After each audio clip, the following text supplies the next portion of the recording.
Ask any RC pilot, what airplane do I need to learn how to fly in order to fly warbirds? Because everybody really wants to fly a P-51 Mustang and an F4U Corsair, but there's certain airplanes you got to fly before that. If you're just starting off, either like in the apprentice, and you're really trying to get into fighter planes, there's one airplane you need in the middle, and everybody will respond. That's the T28 Trojan.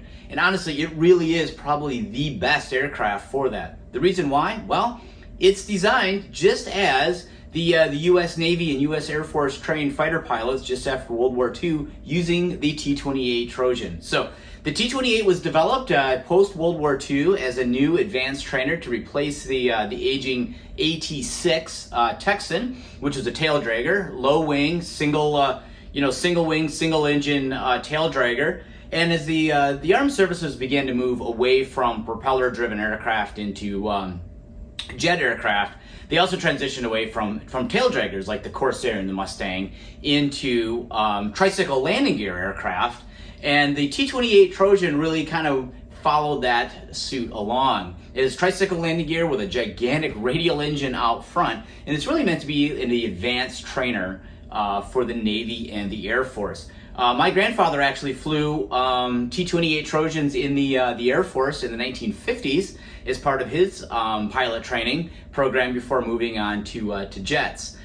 This particular model here from E-flite is painted up in the Navy scheme in the beautiful white and red livery. It also features an updated color scheme that is of the VT5 training squadron, and I believe they're known as the Pussycats. And they have that teeth on the front and the little sun on the rudder. So, like I said, this is a re-release of the T28 Trojan from E-flite. This is the 1.2 meter model. If you remember, a few years ago, this model was available, and then it kind of disappeared and came back with new livery and some new updates. So it's got a new 70 amp smart ESC. It's 3S and 4S capable. The other one was 3S, but some people did fly theirs on 4S. But now it's officially 3S, 4S capable with that new 70 amp smart ESC. It also includes a new receiver. It also includes safe as well as AS3X. So it's really an ideal aircraft if you're looking to go from something like the Apprentice or even the Timber, and you're trying to go from that to something like the P-51 Mustang or the F4U Corsair. Both are high-performance tail dragger, low-wing warbirds versus high-wing either trainer or stall sport aircraft. So the T-28 is really that ideal aircraft to go in between those two. Now, what's fascinating for me is that I've never flown a T-28 Trojan, which is really shocking because I've flown a lot of warbirds and been flying warbirds for a number of years now, but for some reason, I always missed out on the T-28. I got really close to buying the previous 1.2 meter, but it was discontinued just about the time I was getting ready to order it. I was going to order that and the P-47. I just had bought the Corsair, and unfortunately I missed out on those, but awesome enough, E-flite has brought it back, and they brought it back with some new updates. So there's no way I was going to let it slip by me this time, and I thought, let's get a T-28 Trojan in here, and let's get it out of the box, and this will be my first T-28 Trojan. They also have the smaller 1.1 meter bright yellow US Navy T-28 available as well that has fixed landing gear. This one has retractable landing gear and flaps, so a little bit more advanced than the smaller yellow T-28, but still has that really great stable flying characteristics that made the real T-28 a legendary trainer for the Air Force and the Navy, as well as really a legendary trainer in the RC community as well. So with that said, let's go ahead and get this beautiful brand new T-28 out of the box and talk about what it looks like when we get it out. All right, so we got the outer box shell removed, and here we go. This is as it looks as it comes right out of the outer box here. You can see we have the manual right here on top that's taped in, and then you can see already the wings, and you can see we have a spar and then a couple of small bits here. So let's go ahead and get these things out, shall we? All right, so the instruction manual, I highly suggest you get this out of the bag and you read it before you even start assembling the aircraft. Yeah, there's not a lot of parts to this thing, but it's always a good idea to read the instruction manual and kind of understand the assembly process, and then also make sure that you use this for your center of gravity, as well as setting up your radios and your pre-flight checks and everything else that goes along with it. So awesome resource. Don't just toss this over to the side and not look at it. Make sure you get your manual out and read it. Okay, go ahead and get the wings out here. Here we go. So, all right, so the wings come fully assembled. You can see the decals are already factory applied. It is finished in bare white foam rather than painted white. And you can also clear coat this thing over to make it easier to clean and make it even shinier than it comes out of the factory. It's got the flaps are already installed, as well as we have the ailerons, as well as the retractable landing gear with the gear doors. It's actually cool because it's a two-piece gear door that's just like the actual T28, and they did a great job kind of mimicking that on the model here. So all the factory installed clevises are all here as well. Really not much else to talk about on this other than it's all pre-assembled, pre-ready to go. You got your wiring sticking out of the top here.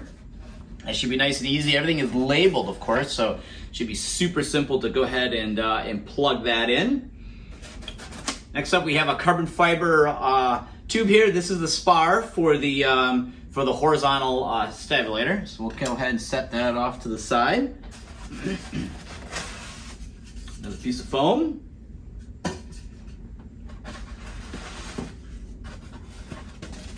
All right, and here you have the three-bladed scale prop. And what I love about this thing is it really does look scale correct. It's got the squared off edges on it. It's got a nice detailed hub. I mean, this is just a very beautiful prop that looks correct for a T28. It's 3 blades, just like the real one. Although some of the very early T28s had actually a 2-blade prop. So either one is actually technically correct, although this is a T28 C model, I believe. And the C models had the 3-blade. But an early A model T28s flown by the Air Force and Navy would have had a 2-blade prop. So you could really kind of go either way. But for me, I love the look of a great big 3-bladed prop. It's got the factory applied colors here on the end, on the front side, but not on the back side. I'll probably paint both sides, and as well as add some decals to it to kind of jazz that up a little bit more. But just a beautiful, beautiful prop. I have one of these for my F4U Corsair that I tried modifying to make it look a little bit more correct for an early model Corsair. But as you can see, this shape here is not what's used on the Corsair at all. It's much more squared off on the end than the Corsair prop. So I don't fly with that one, it's just for static. But this one will most certainly get flown. All right, next up we have the two halves of the horizontal stabulator. And you can see we have the spar down there. So these will fit together as such and then be installed on the fuselage. We'll go ahead and set those over. So clevises. The control horn is already on the horizontal stabulator, but the clevis and control rod are on the fuselage. Okay, next up, let's see, what do we got here? We got some extension cables, you got some hardware, the bind plug, some screws. So don't forget this little bag here. You're going to need that for assembly. I mean, let's see, what is there? 1, 2, 3, 4, 5, 6. Yeah, there's like 6 fasteners to put this thing together. I mean, honestly, you could probably buy this at the hobby shop, buy it on horizonhobby.com, get it in the mail, or pick it up at the hobby shop to drive to your airfield. And really, with a couple hand tools, you could probably have this thing in the air in 15-20 minutes. Less time than it takes me to go through this video and talk about the T28. You could be actually flying this thing. It's really, there's not much to these. All right, let's go ahead and get the fuselage out, shall we? Okay, here we go.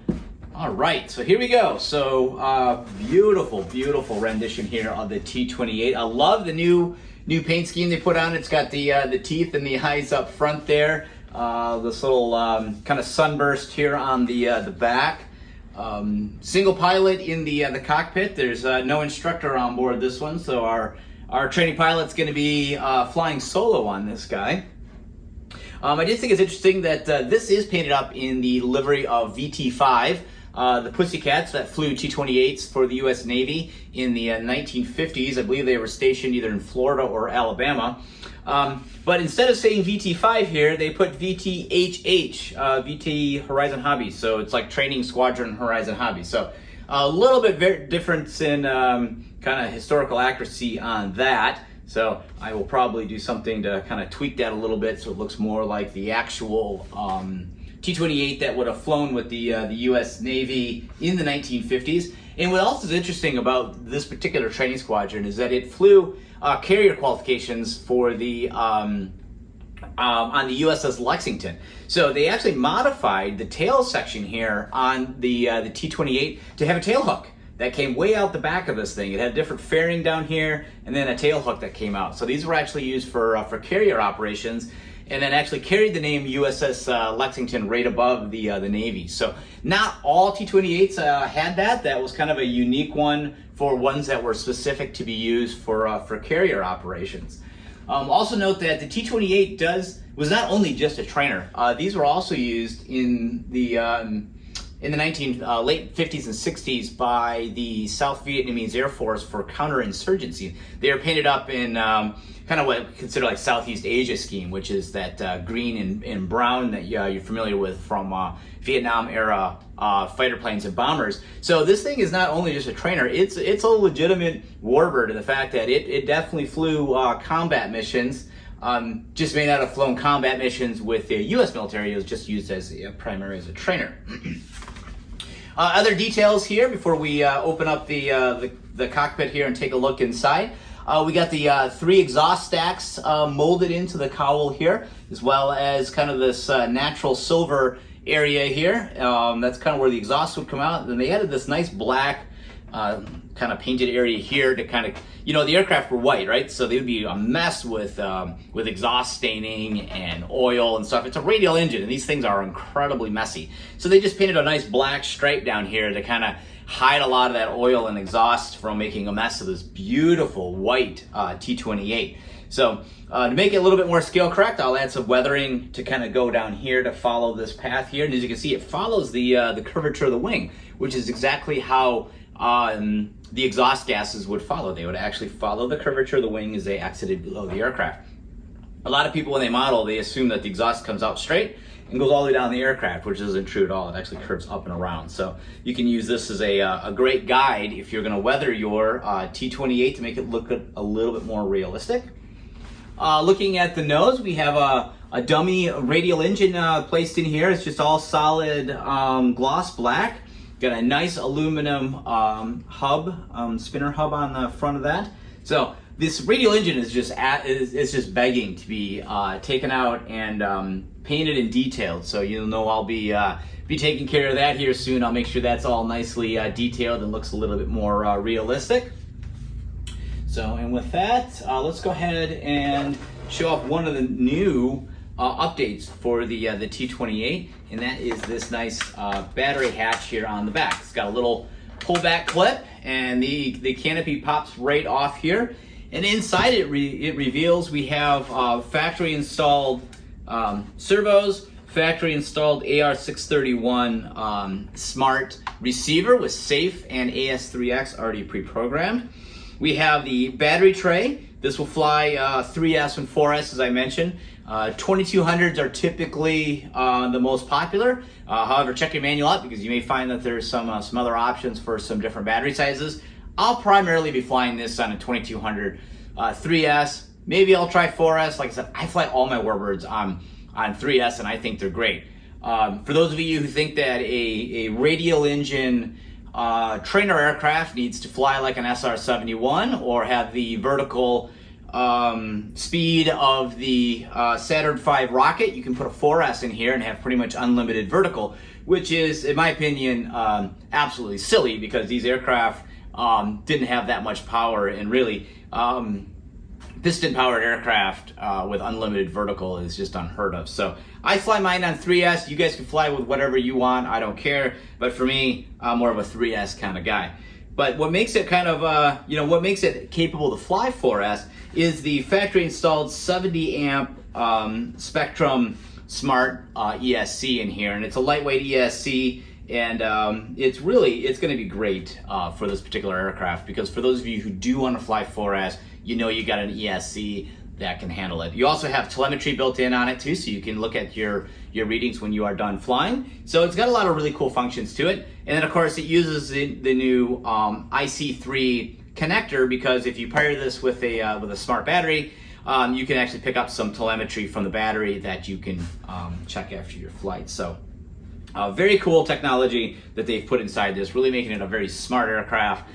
With SAFE and AS3X, it's ideal for both beginning pilots who are just starting to get into low wing aircraft and want to transition out of a trainer or high wing aircraft, as well as, just experienced pilots who are looking for something just fun and relaxing to fly, or work on aerobatics, or the thing's got so much capability. You can fly it in all different ways. So if you're a beginning pilot just trying to get into low wing, experienced pilot looking for aerobatics, more of a sport flying, or someone like me who just really enjoys, with the warbird experience, it fits all these type of different flying styles.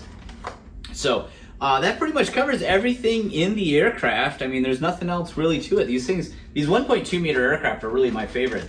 There's not a lot to them. They're fairly simple, but you get flaps, you get retracts, you get a great size aircraft that's easy to transport, it's easy to store. I can leave it assembled, throw it in the back of my car, take it to the flying field. They have a little bit of scale presence to them without having to be so full of scale details in which that they become really heavy and cumbersome. So it's really just a nice, really nice compromise of an aircraft. It's not too small, it's not too big. It's really the Goldilocks size for me. And I hope to have basically an entire hangar full of these 1.2 meter style warbirds, because in my opinion, these are the best size aircraft. I absolutely love them. I feel the most comfortable flying them. I love having them around. I love having them in my hangar. They're easy to handle, easy to store, easy to fly.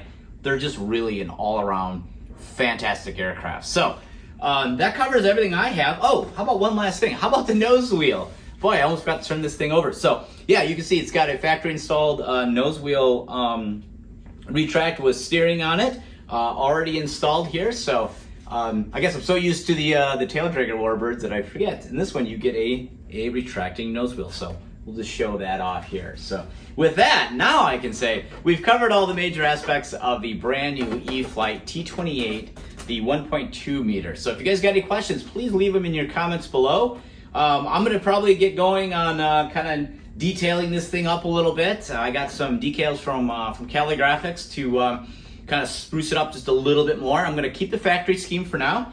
I'm gonna paint the dummy radial and detail up the prop and add a little bit of weathering to it, and get this thing ready to fly, because here in Michigan it's flying season, and I don't want to miss out on it. And this is one of the most legendary aircraft to have in the hangar, and I finally got mine. So thanks for watching. Please subscribe and let me know if you got any questions in the comments below.